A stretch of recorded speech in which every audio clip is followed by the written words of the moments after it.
The warmest part of the summer can be especially tough for younger and older folks, not to mention those who work outside. We'll show you what some Metro employees are doing to stay safe in the heat. And it seems like every week we hear more about extreme acts of violence. Learn more about the ways LMPD is working to get closer to the community to help keep us all safe.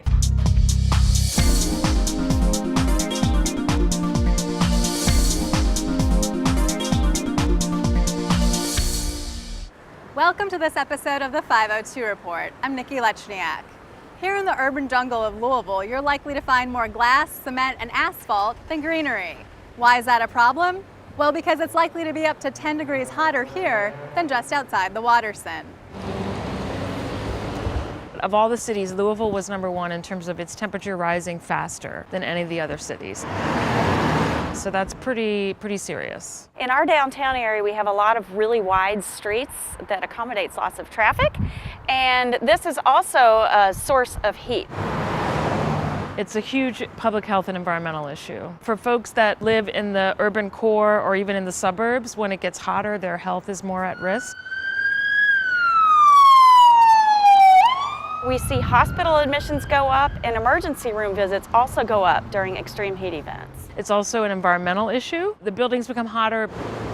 You need more electricity to run your air conditioners. That increases greenhouse gases, increases ozone. Ozone causes smog, which leads to asthma. We felt it would be important to understand a little bit more about that, as well as understand what we can do to slow or reduce our growing urban heat island. This is the Urban Heat Management Study. The study's over 100 pages, and it's very comprehensive. In this map, you see a low of 85 degrees, and then in the darker orangey red sections, it can be as high as 90 degrees. There are lots of different things we can do throughout city departments as part of what we're already doing and just work smarter with an eye on heat mitigation. Seneca Golf Course is probably the busiest golf course in the state of Kentucky. Last year we played almost 58,000 rounds of golf here. We're working on re-roofing 4 buildings here.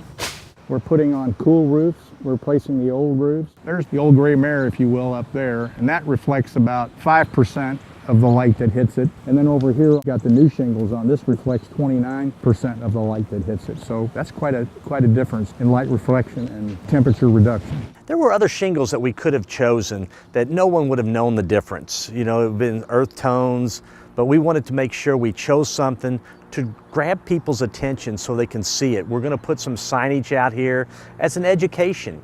We want people to be able to see, touch, feel. Maybe it'll register with someone and may pick up on it. I think there's a misconception out there that cool roof shingles cost a lot more money, and that depends on what brand you're looking at. It really is a good thing for the community. It's a good thing for the environment, and that's not a bad thing at all. We may already be paving streets, or we may already be re-roofing our buildings, but now we have the information and the tools we need to be able to do these in a way that will reduce the heat island and not contribute to it, which is really critical. If you're sensitive to the extreme temperatures, try to limit your physical activity and stay in air conditioning. And remember, our public libraries and community centers are open during regular business hours to help you stay cool. These city employees already do tough work in extreme conditions, so when temperatures soar, they work even harder to help keep each other safe.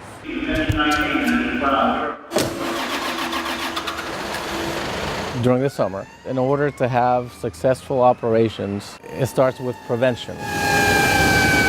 Captain Melendez knows fire emergencies don't wait for good weather. The men and women who battle the blazes must respond to the call wearing more than 60 pounds of protective equipment, regardless of the season. It's about 350 firefighters that every day, 24/7, regardless of the time of the year, we're here, open, and ready to go. So not only are we dealing with the heat, but layers and layers of protective clothing to keep us from being burned.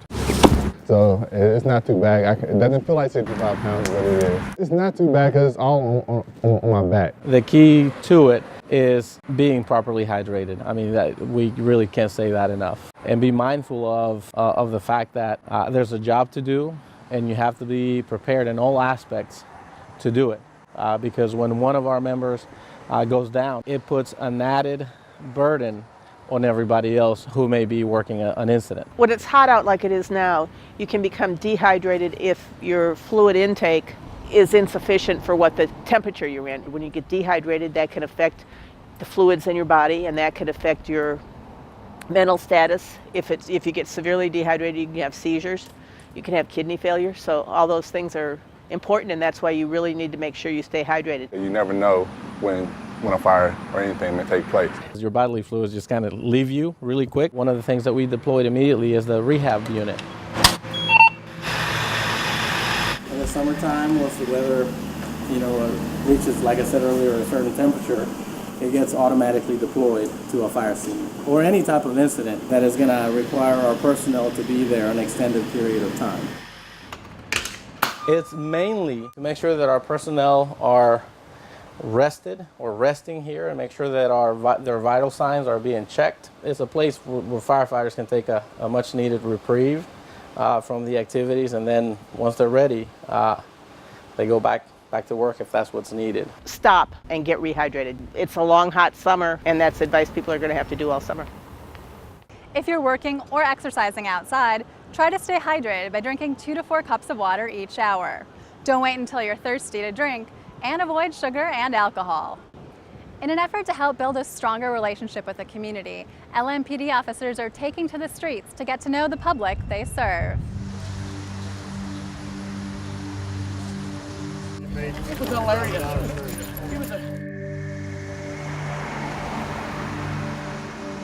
I live in Oakdale, a good neighborhood. It's coming back. We're out marching today to bring people back so people can see just what a good neighborhood it is. We're trying our best to fight crime and do the best we can. But we need the help of everyone to help us with this. We've got the entire executive command staff out here and myself, so this is an important thing for the Louisville Police Department to do. More than ever, we need peace in the community and in our country. So thank you for coming together. Let's try to get some people that maybe won't come out on a normal daily basis. They don't come to the meetings. And let's try to get engaged people out of their homes. Maybe they'll join us in the walk tonight and walk for peace. The purpose of the peace walk that we're doing is, as a patrol officer, you don't want to just stay in your police car and only make dispatched runs when the radio calls you. You want to get out and meet the people that you're serving and protecting. Awesome. But yeah, if you ever need anything, give me a yell. So what we're encouraging officers to do is get out of their cars during shifts and walk around, walk through the neighborhoods, do one-on-one interaction with the community. What this peace walk gives a chance for is all of our lieutenant colonels and our major are out here walking so the community can see that the people that they don't normally have interaction with are out doing the same thing to meet. It gives us a chance to meet the people that live here where the complaints are coming from, so we can now have a personal attachment to it. Neighbors don't always talk to neighbors anymore, so we want neighbors to talk to neighbors. We want neighbors to talk to the police, and the police to interact with the neighbors and the kids in the neighborhood too, because that's how they learn what's going on, and that's how they get the information they need to help everyone have a safe community and live together in peace and harmony. I think it's awesome. I really do, that we're all standing together and fighting for peace. The reason that we have started the Peace Walk is really just to bring the community members together with officers. And a lot of times when we get out in communities, the community members that come to the meetings, to the block watch meetings, to the neighborhood meetings, we see them regularly. But what we don't see is individuals that either get busy or don't engage with law enforcement officers on a regular basis. And really those are the people that we want to talk to, that may be afraid to come out to meetings or may be apprehensive to talk to law enforcement. And so we want to go into the neighborhoods and try to catch somebody on a porch and walk up and talk to them and introduce ourselves and let them know that, hey, we are here, we are your local police, and we want to help. And we care about your community, we care about you, and what can we do to make a difference in your lives and in your neighborhood? Should be more often. Maybe they'll catch the crooks. Maybe that'll happen. The challenge of a police officer is the community doesn't have a lot of opportunity to interact with us unless you're getting a ticket or being arrested. This gives you that one-on-one face time to see that, this uniform is our job. It's not who we are as a person. you have that relationship and you've got, you know the officer that rides your beat, you're much more likely to let that officer know what's going on in your neighborhood, especially if something doesn't appear to be right. We all live in Louisville, and this is everybody's fight. It can't just be handled on the police end. It can't just be handled on the community end. We've got to come together on this. We will get better. It's going to take people to respect each other as human beings. Come on, all right! We want to bring this neighborhood back because I'm not going anywhere. My house is here to stay, I'm here to stay. So we need everyone to come together on this.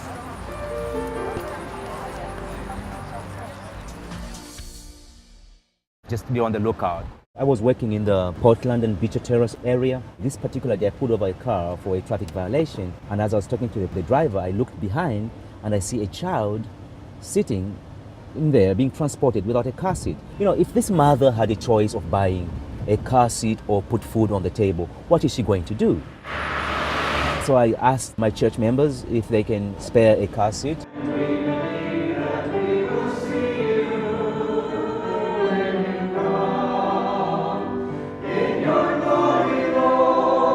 I wasn't the least bit surprised when, after he was a police officer for such a short time, he immediately came up with this program of car seats. He couldn't just not do anything.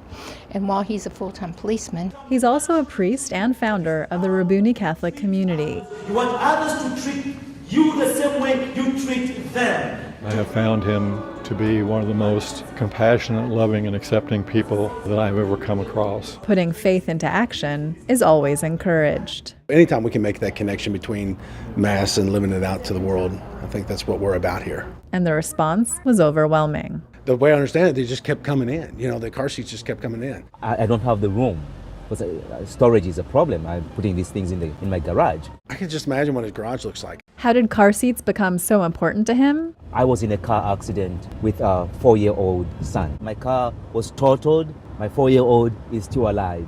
So I believe this is a matter of life and death.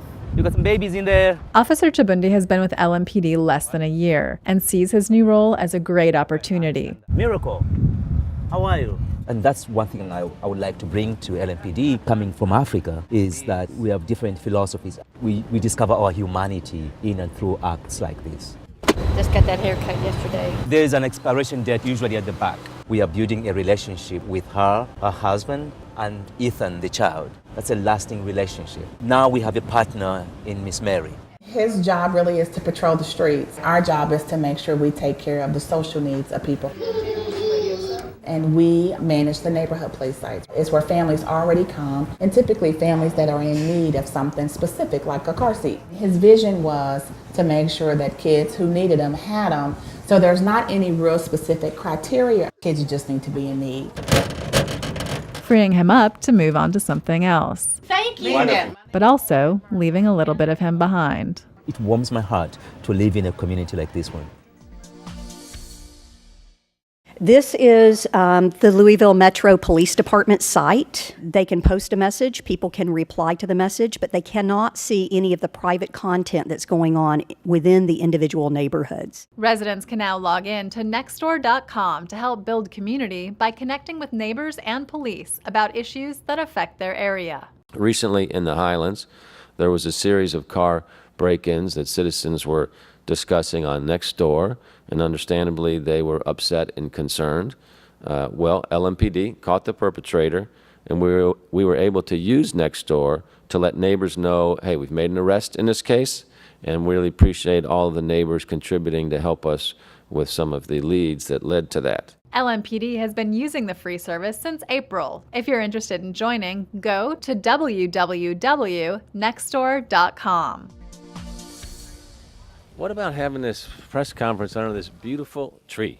This is awesome. Let's hear it for the tree, kids. With all the technology in our lives, appreciating the nature around us and actually going out and playing in it isn't something that every kid does. All right, straight ahead, guys. Luckily, it's part of First Lady Michelle Obama's Let's Move Outdoors initiative, and Louisville is one of 50 cities chosen for the program.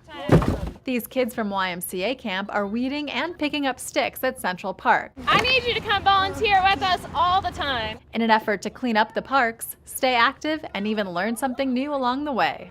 A $5 million gift from American Express is helping to fund the program nationally. That grant will provide 2 years of funding for the YMCA of Greater Louisville. And this looks a lot better now to the neighborhood than it did before. A formerly vacant lot in the Russell neighborhood has been transformed into an edible fruit garden. Louisville Grows is honored to have the opportunity to assist in the work of growing this just and sustainable community and to guide the transformation of vacant lots into gardens of Eden, providing free fruit for all. And the bounty belongs to the community. Urban orchards around the country show us we can strengthen communities and build resilience by planting edible forests, especially in communities that are food insecure. Louisville Grows, along with other organizations, have cleared the land and planted a variety of fruit trees for the neighborhood to maintain and eat. The plum, cherry, apple, peach, and serviceberry trees growing here will be a source of abundant fruit for decades to come and are a symbol of our deep commitment to the work of greening Louisville. Produce Park aligns with our ongoing work to obviously have good, healthy living, promote local food as well. When you think about what else is going on in the neighborhood, we're just about a mile away from Chef Space. We're right across the street from the site of what will be the country's most acclaimed local food site in the West Louisville Food Port right across here.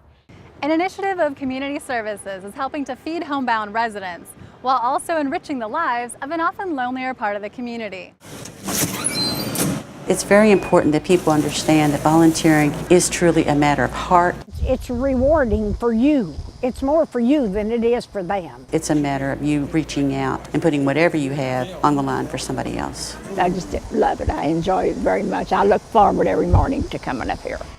When people do mobile meals as a volunteer, they don't have to cook them themselves. Louisville Metro Senior Nutrition actually has a contract with Masterson's. It's always nutritionally balanced. They will pack it up for you. They give you your list, who's there that day, and then you can go out and deliver it. And it only takes about an hour and a half usually for your whole route. You have a good weekend. Thank you. To provide home-delivered meals to those folks is the critical point within our program. We have over 130 people who work at packing meals and delivering meals every week on a regular basis. They serve over 500 individuals. Is there butter on the corn? The Senior Nutrition Program also offers congregate meals, which serve anywhere from 12 to 30 or 40 people a day. Wherever you go, you will always know that the seniors are rolling along. If I was sitting at home, I probably wouldn't get up till 11 o'clock, and then I would probably watch TV all day and not do anything. But when I come down here, I meet new people and some of the little ladies and all that, and talking to them, and it's really it's a lot of fun. It makes you feel good for one thing, and you're helping other people. I've really met a lot of people since I started coming here, and they're friendly, they're good, they're down to earth. Started volunteering just to have something to do, and we enjoy it, do the home deliveries, and most of these people are fun to be around, so they come of all ages, anywhere from 60 to 90 something in here. To be in the Retired and Senior Volunteer Program, we have a lot of our volunteers who are still possibly working full-time or part-time jobs. You only have to be 55. That's the only criteria. We pretty much are A to Z, from adult daycare or to the zoo. But we specifically encourage folks to tutor children, to help renovate homes for energy efficiency, work with the American Red Cross. Well, I like it because the older people, they seem like they're lonely. I know how they feel, and I think, well, if I volunteer, that's giving me a chance to be with all them. Well, people comes up and say, we appreciate you, what you do over here. It'll get you out of the house. You'll meet people that you never knew before, and it's something to do. It becomes a big part of your life. It really does. The Veterans Memorial Park off of Taylorsville Road in J-Town is Kentucky's first park dedicated to veterans. It's going to be a wonderful new addition. Now, a design competition has been launched to build a monument honoring the sacrifices of millions of veterans, both U.S. and Vietnamese soldiers during the Vietnam War. The sense of responsibility that the men and women back then had for the cause of freedom. The effort has been years in the making. I want to really commend Young and the whole team that's been working on this now for over 5 years, and Finding the right location here in J-Town has been really critical as well, so that all of us in Louisville, in this region, can come together and commemorate the folks that fought in the war, give thanks to the veterans. You'll need to submit your designs by August 28th. You can go to www.tri-ancompetition.com to learn more. Despite the rain, folks came out to enjoy the music, food, and dancing of the Jefferson Street Jam right in front of Metro Hall. Once again, to meet us, Jefferson Street Jam.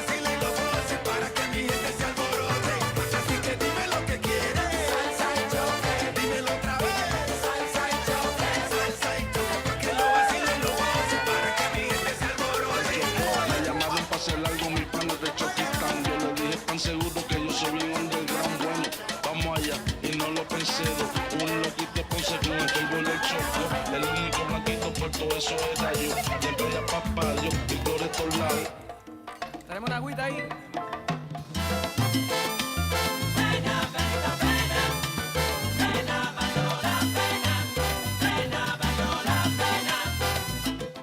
If you missed July's Jam, there's another one scheduled for Tuesday, August 9th. Thanks for watching this episode of the 502 Report. Until next time, take care.